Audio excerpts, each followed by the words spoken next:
અમને બહુ દુઃખ થાય આ વાત જોઈને. એનું એક બીજું કારણ પણ લાગે. તમે જુઓ કે આપણે ત્યાં ગાયો જ છૂટી મળે, ભેંસ છૂટી મળે તમને? કોઈ ભેંસને કેમ નથી છોડી મૂકતું? ગાયોને છોડી મૂકે. અને ગાયોને છોડી મૂકે એનું પણ કારણ, એનું કારણ શું છે કે આપણા લોકો ધર્મને સમજી નહીં શક્યા. આપણા લોકો શું કહે કે હો મારી ગાય મારા આંગણે આવે ને હું આંગણામાં સામે એ ગાયને ખવડાવું. તમારે ગાયોને ખવડાવવું જોઈએ, ગાયોની સેવા કરવી જોઈએ, એ જરૂરી છે. પણ તમે એમ આગ્રહ રાખો કે ગાય તમારા આંગણે આવે અને તમે એને ખવડાવો, તો તમે ગાયની સેવા નથી કરતા. જે ગાયને આપણે સાચવી ન શકતા હોય એવી ગાયને તમે કહો કે અમારા આંગણે આવે ને એને તમે ખવડાવો, અર્થાત એ રખડતી ગાય હોય. તમને સાચી રીતે સેવા કરવી હોય તો કાં તો તમે તમારું મકાન એવું મોટું રાખો કે જેમાં ગાયને તમે રાખી શકો અને એમાં ગાયની તમે સેવા કરો. બહુ અઘરું કામ છે, અમને ખબર છે, કારણ ગૌશાળા ચલાવીએ તો એક ગાયને સાચવવામાં કેટલો શ્રમ અને ધનનો વ્યય થાય. પણ આપણે એમ માનીએ કે અમારા આંગણામાં ગાય આવે ને એને અમે ખવડાવીએ.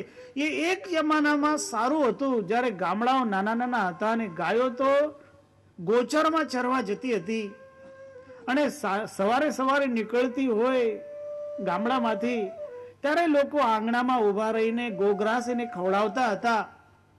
એ વાત ત્યારે યોગ્ય હતી. હવે જે ગાયો સિટીમાં હોય એ કઈ ગોચરમાં ચરવા જતી નથી. એ ગાયો તો સિટીની અંદર જે લોકો કચરો ફેંકતા હોય એવું કચરો ખાતી હોય છે. અને થોડા વખત બનેલો એક પ્રસંગ છે, એક ગાયના પેટમાંથી તો 250 ગ્રામ જેટલા દાઢી કરવાના બ્લેડ નીકળી આવ્યા હતા. કારણ ઘણા એવા મહાપુરુષો હોય જે દાઢી કરે અને એ દાઢી કરેલો નકામો થયેલો બ્લેડ અને કિચનનો કચરો એ બધું ભેગું કરીને એક પુડિયા બનાવે અને બારીમાંથી ફેંકી દે. આવા મહાપુરુષો હોય. અને એ બારીમાંથી ફેંકેલો કિચનનો કચરો ને એમાં પડેલા આ બ્લેડ એ ગાય બિચારી ખાઈ જાય. અને એના પેટમાં એ બ્લેડ, અને એ ગાય જયારે ગુજરી જાય ત્યારે એનું જોવામાં આવ્યું, એનું ઓપરેશન થયું ત્યારે એના પેટમાંથી આવા કચરા, એમાં પ્લાસ્ટિક ઘણું. તો આપણે એ ગાયોની સેવા કરી રહ્યા છે? સાચી રીતે આપણે એ ગાયોની સેવા નથી કરતા. એ ગાયોને આપણે દુખી કરી રહ્યા છે. એટલે આને તમે સેવા નહીં સમજતા કે તમે તમારા આંગણામાં ને રાતમાં વધેલું એઠું કૂટું ભેગું કરીને કુંડી મૂકી દીધું અને સવારે અપેક્ષા રાખો ગાયો આવીને કુંડીમાં તમારું ખાય. તમારે ખવડાવવું હોય તો ગાયોને ત્યાં જઈને ખવડાવો જ્યાં એ ગાયોની સાચી રીતે સેવા થતી હોય. પાંજરાપોળમાં લઈ જાઓ, ક્યાંક ગૌશાળા છે ત્યાં લઈ જાઓ, ત્યાં તમારે આપવાનું. અને એવું આપવાનું આપણે ચાલુ કરીશું તો આ ગાયોનું રખડવાનું બંધ થઈ જશે. કારણ અહીં એવા ઘણા લોકો છે જે ગાયોને જ્યાં સુધી ગાય દૂધ દેતી હોય ત્યાં સુધી સાચવતા હોય ને દૂધ દેવાનું બંધ કરે એટલે છોડી મૂકતા હોય. અને જ્યારે નગરપાલિકાના માણસો એ ગાયોને પકડવા આવતા હોય તો એવા માણસો એની આગળ પહેલા પહોંચી જતા હોય અને ગાયોને આ નાની નાની શેરીમાં ભગાડી દેતા હોય કે નગરપાલિકાની આવેલી ગાડી એને પકડીને લઈ ન જઈ શકે. તો એના માટે આપણા બધા લોકોએ એક કામ કરવાનું. તે કામ એ કે આ રખડતી ગાયોને ખવડાવવાનું બંધ કરવાનું. તમે રખડતી ગાયોને ખવડાવવાનું બંધ કરો તો તમે જોજો કે તે જ્યાં તમે ગાયોને ખવડાવતા હોય, જ્યાં કુંડી બનાવી દીધી હોય, બીજા થોડા દિવસ પછી એ ગાય ત્યાં આવવાનું બંધ કરશે. અને એવી રીતે એ ગાયો ત્યાં જશે જ્યાં એને ખાવાનું મળશે. એટલે બધાએ કોઈ એક જગ્યા નિશ્ચિત કરવાની કે અહીં જગ્યા આપણે ગાયોને જઈને ખવડાવશું. તો શહેરની અંદર ગાયોનું ફરવાનું બંધ થઈ જશે અને ગાયોના કારણે બીજા પણ ઘણા બધા પ્રકરણો બનતા હોય, કોઈનું એક્સિડન્ટ થતું હોય, જગ્યા ઉપર ગાયનું છાણ પડતું હોય ને છાણ ઉપર લપસીને લોકો પડી જતા હોય, વાહનો પડી જતા હોય, આવા બધા પ્રસંગો નહીં બને.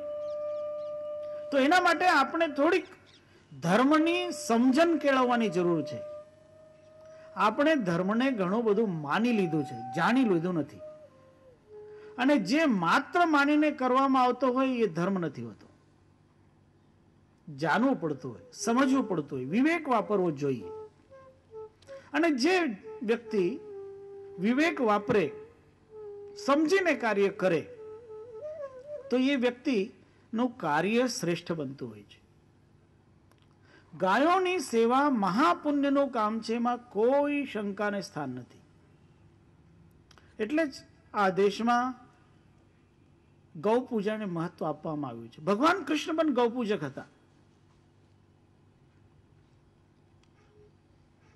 તો એટલે આપણે ગાયોની સેવા તો કરવાની, પણ વિવેકપૂર્વક કરવાની.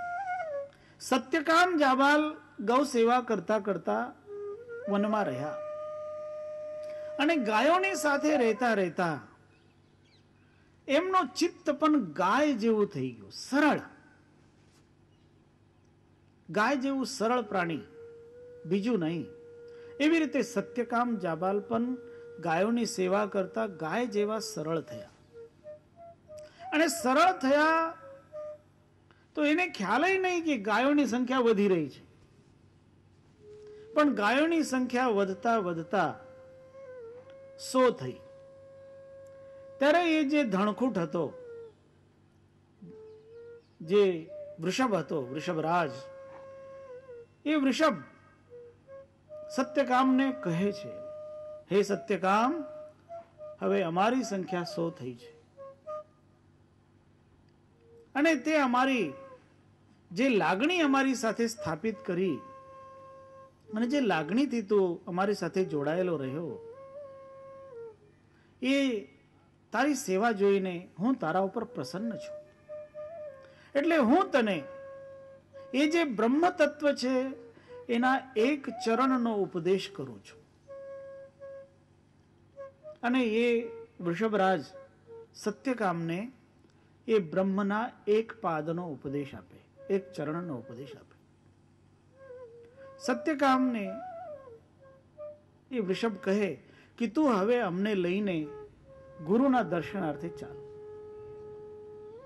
ગુરુના દર્શનાર્થે 100 ગાયોના ધણ સાથે સત્યકામ નીકળ્યા.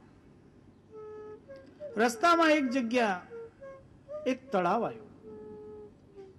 એ તળાવમાં ગાયો જ્યારે જલ પીવા લાગી તો ત્યાં તળાવમાં એક હંસ હતો. એ હંસને સત્યકામ વંદન કરે. કારણ સત્યકામ હવે એટલા સરળ થયા કે જે કોઈ મળે એ કોઈને વંદન કરે. તો હંસને વંદન કર્યું અને હંસ દ્વારા સત્યકામની આવી જે સરળતા છે, એ સરળતા જોઈને હંસ બહુ રાજી થયો. અને રાજી થયેલો હંસ એ સત્યકામને કહે કે હે સત્યકામ, હું સમજી ગયો છું કે તને બ્રહ્મનો કંઈક જ્ઞાન થયું છે. હું તને બ્રહ્મના દ્વિતીય ચરણનો ઉપદેશ આપું છું. એટલે હંસ સત્યકામને બીજા પગથિયાનો ઉપદેશ આપે. અને એ જે બીજું પગથિયું છે, જે બીજું ચરણ છે બ્રહ્મનો, એનું જ્ઞાન મળ્યા પછી સત્યકામ નીકળ્યા. એક જગ્યાએ એને બહુ ઠંડી લાગવા માંડી એટલે એને અગ્નિને પ્રગટ કર્યા.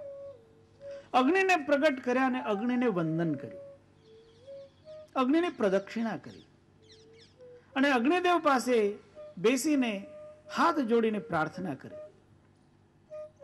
એની પ્રાર્થના સાંભળીને અગ્નિદેવ રાજી થયા અને અગ્નિદેવે એ સત્યકામને કહ્યું કે હે સત્યકામ, હું તારા ઉપર પ્રસન્ન છું. એટલે તારી તેજસ્વીતા વધે એટલા માટે હું તને બ્રહ્મના તૃતીય ચરણનો ઉપદેશ આપું છું. અને અગ્નિદેવે એને બ્રહ્મના તૃતીય ચરણનો ઉપદેશ આપ્યો. અગ્નિ દ્વારા બ્રહ્મના તૃતીય ચરણનો ઉપદેશ મેળવીને સત્યકામ તેજસ્વી બને અને 100 ગાયોના ધણ સાથે સત્યકામ ગુરુદેવના દર્શનાર્થે આશ્રમમાં આવી રહ્યા. ગુરુદેવને ખબર પડી ગઈ સત્યકામ આવી રહ્યા છે, કારણ ગુરુ અને શિષ્યના તાર જોડાયેલા હોય છે.